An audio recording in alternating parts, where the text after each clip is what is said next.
जय गुरु जय गुरु।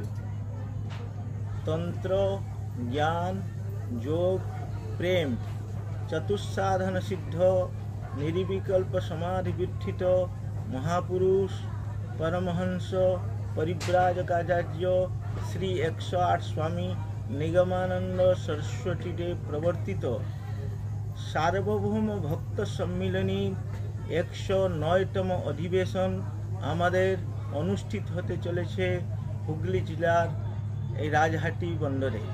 এইখানে ভারতবর্ষের বিভিন্ন প্রান্ত থেকে যেমন বাংলা, বিহার, উড়িষ্যা, ঝাড়খণ্ড, আসাম এবং বিভিন্ন প্রান্ত থেকে, বোম্বে থেকে, দিল্লি থেকে এবং বাংলাদেশ থেকে হাজার হাজার শিষ্য ভক্ত এবং ধর্মানুরাগী ব্যক্তিগণ এখানে সর্বধর্ম সমন্বয় রূপে এখানে সবাই উপস্থিত হবেন। আর শ্রী শ্রী ঠাকুর মহারাজের এই যে সম্মিলনী প্রবর্তন, আপনারা সবাই জানেন শ্রী শ্রী ঠাকুর মহারাজ আমাদের শ্রীমৎ স্বামী নিগমানন্দ সরস্বতী মহারাজ তিনি চেয়েছিলেন এই যে সনাতন ধর্ম, সনাতন মানে যেটাকে বলা হয় সদা ভব সনাতন, সদা সর্বদা চিরন্তন কাল থেকে চলে আসছে, আমাদের অনন্ত কাল থেকে চলে আসছে এই যে সনাতন ধর্ম, এই সনাতন ধর্মের অসাম্প্রদায়িকভাবে প্রচার প্রসার চেয়েছিলেন, সৎশিক্ষার বিস্তার চেয়েছিলেন, আদর্শ গৃহস্থ জীবন গঠন হোক এটা চেয়েছিলেন, যে আদর্শ গৃহস্থের দ্বারা যে সন্তান উৎপন্ন হবে সে সন্তান উৎকৃষ্ট সন্তান হবে, তাদের দ্বারা সমাজের এবং দেশের উন্নতি হবে, এইটা ঠাকুর মহারাজ চেয়েছিলেন। সৎশিক্ষার বিস্তার ঠাকুর মহারাজ চেয়েছিলেন। এই সৎশিক্ষার দ্বারা যেমন আমাদের এই যে বর্তমান যে শিক্ষা প্রণালী, সেই শিক্ষা প্রণালীর দ্বারা আমরা রোজগারক্ষম হতে পারি, এই সাংসারিক জীবনটাকে সুখময় করতে পারি, কিন্তু আমাদের নিজের যে স্বরূপ, সেই স্বরূপ জ্ঞান আমরা করতে পারি না। এই জন্যে সেই ঋষি যুগের যে সেই সনাতন ধর্মের যে সর্বোত্তম যে পন্থা, যে আত্মার স্বরূপ সন্ধান, সেই স্বরূপ সন্ধান যে বিদ্যার দ্বারা হবে, সেই বিদ্যার সেই শিক্ষার প্রচার প্রসার ঠাকুর মহারাজ চেয়েছিলেন। আর তিনি চেয়েছেন যে সংঘ শক্তির প্রতিষ্ঠা হোক।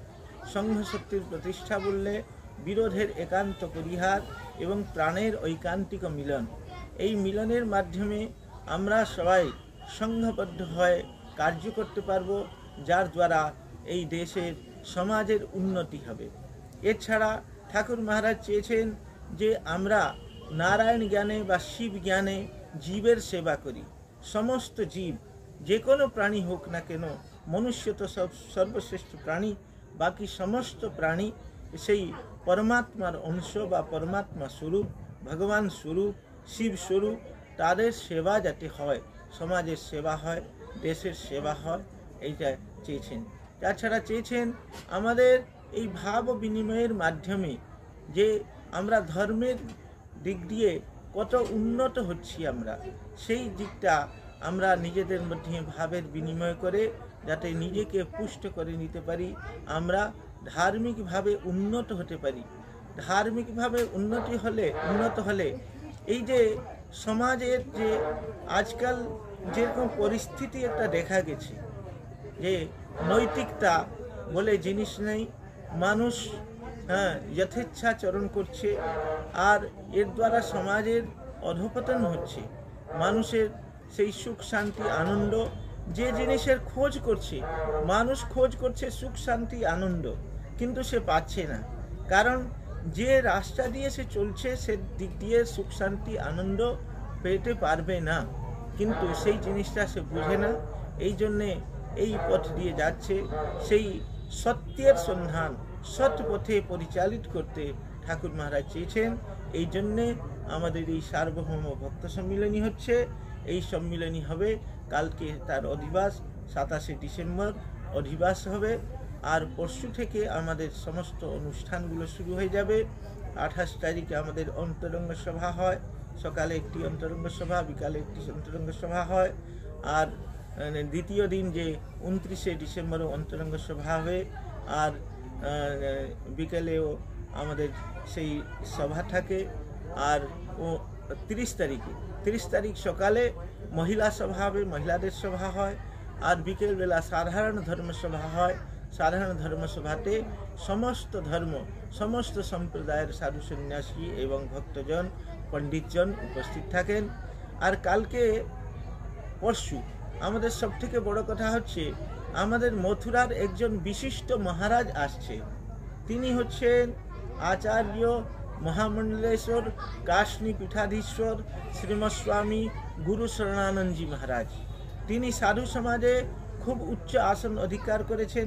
সবাই সাধু সমাজের যতই প্রতিষ্ঠিত সাধু আছেন, আমাদের পূজ্য স্বামী রামদেব থেকে আরম্ভ করে সমস্ত বড় বড় সাধু সন্ন্যাসীরা তাকে গুরুতুল্য সম্মান করেন। তিনি এখন সাধু সমাজে একটা ভীষ্ম পিতামহের স্থানে আছেন।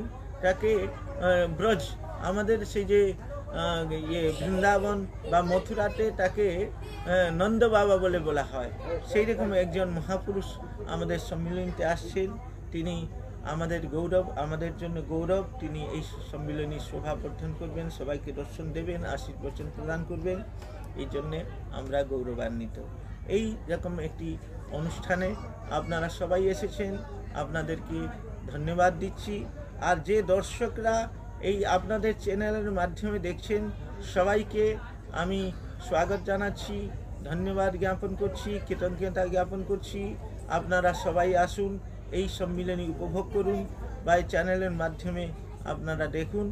এর দ্বারা সত্যি সত্যি আমাদের সকলের আধ্যাত্মিক উন্নতি হবে আর ভগবানের কৃপা, গুরু কৃপা আমরা লাভ করতে পারব। জয় গুরু, জয় গুরু, জয় গুরু। নাম হচ্ছে শ্রীমৎ স্বামী ব্রজেশানন্দ সরস্বতী। আমি শ্রী শ্রী ঠাকুর নিগমানন্দ পরমহংস দেবের দ্বারা প্রতিষ্ঠিত আসাম বঙ্গীয় সারস্বত মঠের মহন্ত এবং আসাম বঙ্গীয় সারস্বত মঠ ট্রাস্ট বোর্ডের প্রেসিডেন্ট, সভাপতি আমি। আমরা এখানে সমস্ত কিছু, যা কিছু আমাদের অনুষ্ঠান হচ্ছে, প্রশাসনকে আমরা জানিয়েছি। পুলিশ প্রশাসন এখানে আছেন, তারা সবসময় 24 ঘন্টা এখানে তারা ডিউটি দেবেন, সব দিক দিয়ে তারা কভারেজ করবেন। একটা ওয়াচ টাওয়ারও করা হয়েছে, আর ভিন্ন ভিন্ন জায়গায় সিসিটিভি ক্যামেরা লাগানো হয়েছে, তার মাধ্যমেও আমরা ওয়াচ করতে পারবো। আর আমাদের ভলেন্টিয়ার প্রত্যেক স্থানে থাকেন। যে কোনো স্থান আপনারা দেখবেন, আমাদের সেই স্টেশন থেকে, তারকেশ্বর স্টেশন থেকে আরম্ভ করে এইখানে যে ভক্তরা আসবেন, আর যে স্থানে শিবিরে থাকেন, আর যে স্থানে অনুষ্ঠান হয়, যেখানে খাওয়া হয়, সব জায়গায় আমাদের ভলেন্টিয়াররা থাকেন, স্বেচ্ছাসেবীরা থাকেন, তারাও নজর রাখেন। সিসিটিভি লাগানো হয়েছে, পুলিশও সবসময় ডিউটি দেবেন। এই জন্যে আমি মনে করি ততটা বেশি অসুবিধা হবে না। আপনার যারা এখানেতে আসবেন ভক্তরা, তাদের উদ্দেশ্যে কি বলবেন, যাতে এই ধরনের অপ্রীতিকর ঘটনা তারা নিজেরা এড়াতে পারে? হ্যাঁ, তাদের উদ্দেশ্যে আমি বলবো, তাদেরকে আমরা সব সময় বলি, কোনো মূল্যবান বস্তু আপনারা নিয়ে আসবেন না। মূল্যবান বস্তু, সোনার জিনিস বা রূপোর জিনিস, এই প্রকার মূল্যবান জিনিস যাতে তারা না নিয়ে আসেন, টাকা পয়সা যাতে তারা না নিয়ে আসেন। আর যদি কোনো কারণে আনেনও, সেটা যাতে সুরক্ষিতভাবে তারা রাখেন, সেই ব্যবস্থা করতে। কত বছর আগে এখানে, এর আগে কত বছর আগে হয়েছিল? আমাদের 2008-এ হয়েছিল। 15 বছর আগে 2008-এ হয়েছিল। এইবারে আবার হচ্ছে 2023। আবার কেমন অন্তর হবে? না, আমাদের ভারতবর্ষের বিভিন্ন স্থানে প্রতি বছর আলাদা আলাদা জায়গায় হয়, ডেটটা সেম থাকে। আমাদের বাংলা যে পৌষ মাসের 10ই পৌষ অধিবাস হয়, 11ই 12ই 13ই পৌষ সম্মিলনী হয়। এটা ভারতবর্ষের বিভিন্ন প্রান্তে হয়। আগের যেমন গত বছর আমাদের জলপাইগুড়িতে হয়েছিল উত্তরবঙ্গে, আগের বছর হবে উড়িষ্যাতে, উড়িষ্যা জলেশ্বরে একটা জায়গা আছে, তার পাশে হবে। এইরকম তার পরের বছর আমাদের তারাপীঠে হবে, তার পরের বছর আমাদের আছে এখানে গঙ্গাসাগরে হওয়ার একটা পরিকল্পনা আছে। এইরকম প্রত্যেক আলাদা আলাদা জায়গায় হয় প্রতি বছর। রাজহাটিতে আমার সেটা এখন বলতে পারছি না, আমাদের ট্রাস্ট বোর্ড আছে, প্রায় ধরে রাখুন 8-10 বছর পরেই হবে। বিভিন্ন জায়গায় আমার মনে হচ্ছে কমপক্ষে 20,000 লোকের আমরা সমাগম এখানে হবে। আর এই স্থানীয় লোককে যদি নিই আরও বেশি হতে পারে, 30,000 মতো লোকের সমাগম হবে।